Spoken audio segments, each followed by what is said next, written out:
Olá pessoal, tudo bem com vocês? Olha eu aqui para conversar com vocês um assunto de suma importância.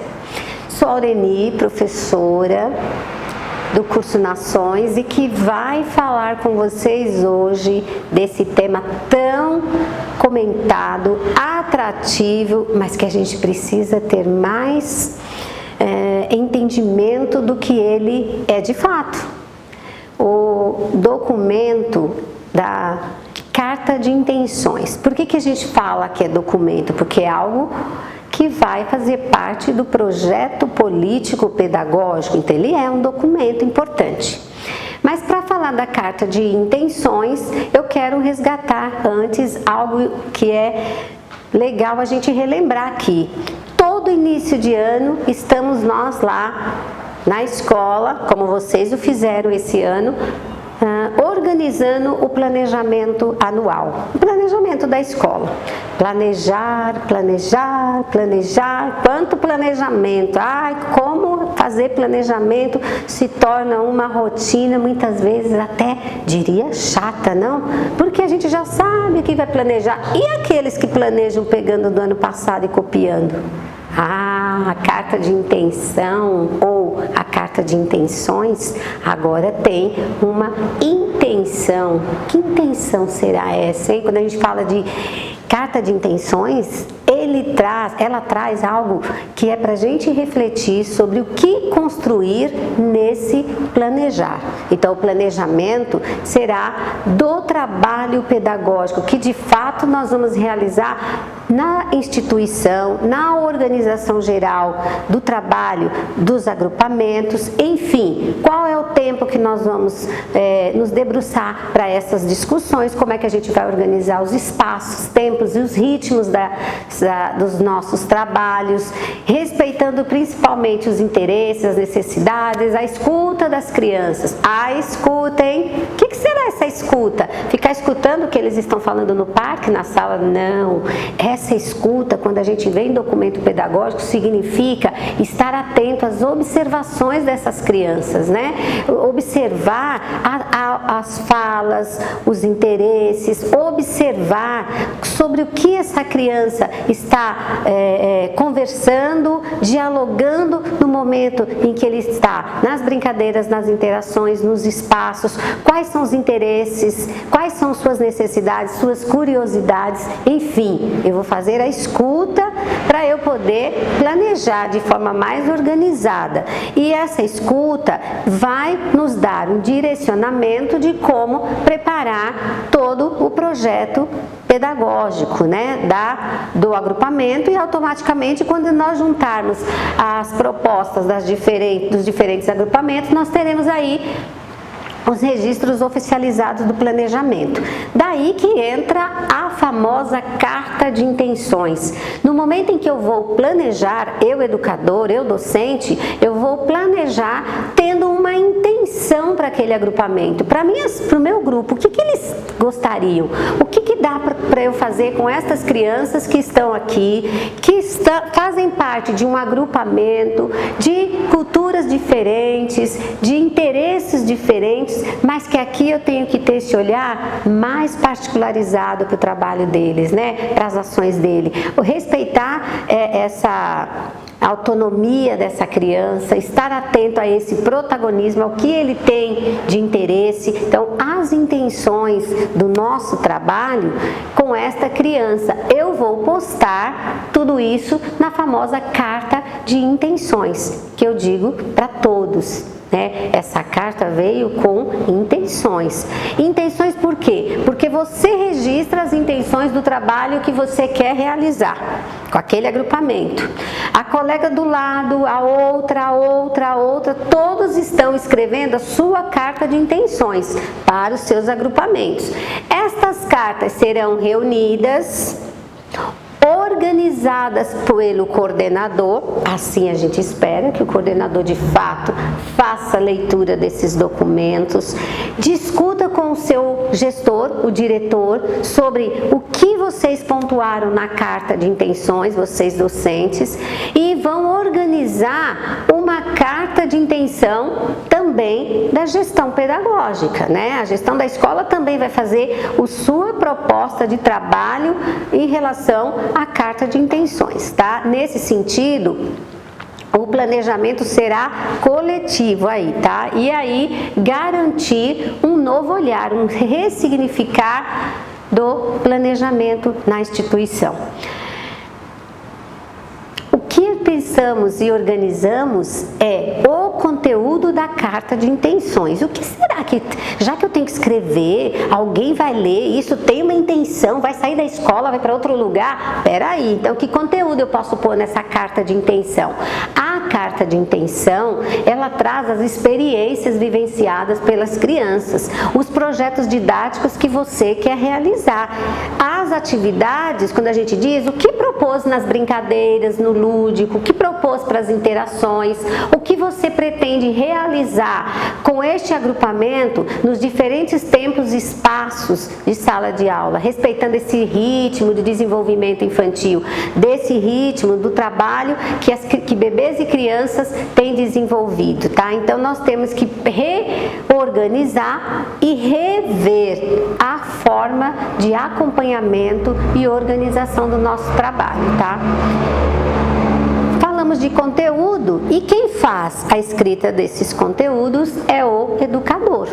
Então, qual é o papel desse professor na hora de elaborar os seus registros, né, desse conteúdo proposto? Porque ele fez lá os seus mini projetos didáticos, ele pensou nos campos de experiências que ele vai poder atuar junto às crianças, construir materiais com as crianças, né, desenvolver atividades, enfim, ele vai planejar intencionalmente. O trabalho que ele for desenvolver tem uma intencionalidade. Essa intencionalidade está pautada em dois elementos fundamentais aí.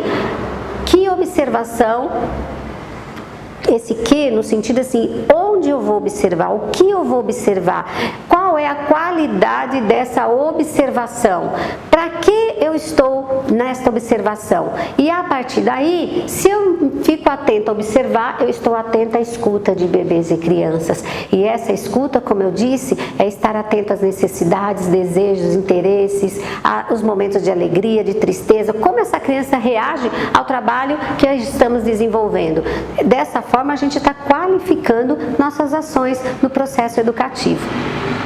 Pensar que o papel do professor é estar atento a essa observação e escuta para desenvolver os conteúdos previstos, quando o professor observa, está atento à escuta, pensa no seu conteúdo, ele também traz algo importantíssimo, que é ser o professor que fica preocupado com os registros.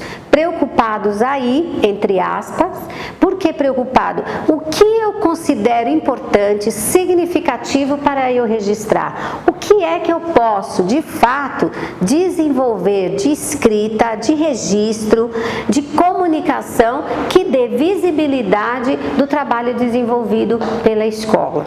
Ou, necessariamente, melhor dizendo, pelo próprio agrupamento. Então, o professor ele vai ser produtor, autor dos seus projetos didáticos, das suas escritas, dos seus registros. O registro, afinal, é o caminho, é a construção de uma proposta de trabalho que resgata as ações pedagógicas que ele vem desenvolvendo. Então, ele tem que ficar muito atento às formas de registro que ele vai utilizar. Aliás, vou falar disso num outro momento. É importantíssimo o professor estar atento às formas de registro. Então, esses registros é que vão garantir a especificidade daquele projeto, o que ele quer alcançar, como é que ele quer desenvolver, ele vai estar atento a essa modalidade. Quero pensar também, e junto com vocês aqui, por que essa preocupação com esses registros? Porque esses registros, volto a falar, têm uma intencionalidade. Qual é a intencionalidade? Eu vou dar visibilidade para todos da comunidade escolar, pais, a gestão, os outros colegas, do que é que a gente tem desenvolvido. Então, o professor ele faz reflexão daquilo que ele registra e, a partir daí, ele realiza as etapas significativas com registro, que é o autor, o produtor autor, e muitas vezes ele vai estar produzindo com as crianças. Ao produzir com as crianças, a gente diz que ele é coautor, ele está auxiliando, ele está sendo parceiro dos colegas das crianças ali nas ações. Então já sabemos que registrar hoje não pode ser rápido, corrido, vamos, põe aí que igual a gente pega o caderno de passagem. Não, é um registro mais qualificado, é um registro com respeito, com organização, é um registro que garanta ao professor ele poder olhar para a sua escrita, fazer reflexão sobre esse registro, pensar em utilizar formas de análise mais crítica e melhorar cada vez mais de uma etapa para a outra, tá? Como eu disse, não é natural, mas é importante. Bom, a gente vai finalizando aí a ideia de intenção. A intenção, então, é estar atento aos interesses das crianças, aquilo que eles desejam, aqueles momentos de alegria, como eu disse, de tristeza, eu vou observando para na hora dos registros eu poder garantir. E uma das formas também que eu posso observar, que é importantíssima, a gente já sabe que tem algumas escolas da rede que têm feito isso, são as assembleias, né, e os conselhos escolares. Criança sabe o que é isso? Criança sabe o que é assembleia? Assembleia é coisa de adulto. Não, não, gente, isso é visão adultocêntrica.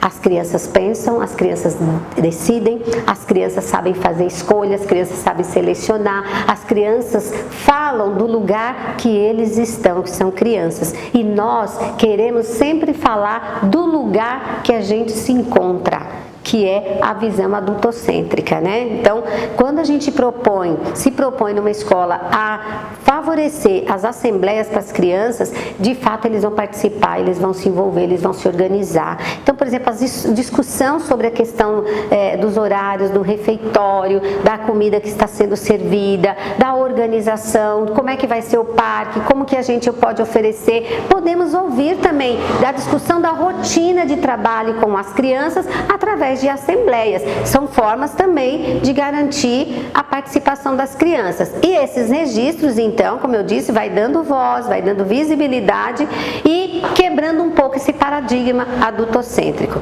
Bom, as modalidades de registro que nós temos registro para planejar, registro para comunicar-se com as famílias e registro para avaliar as crianças.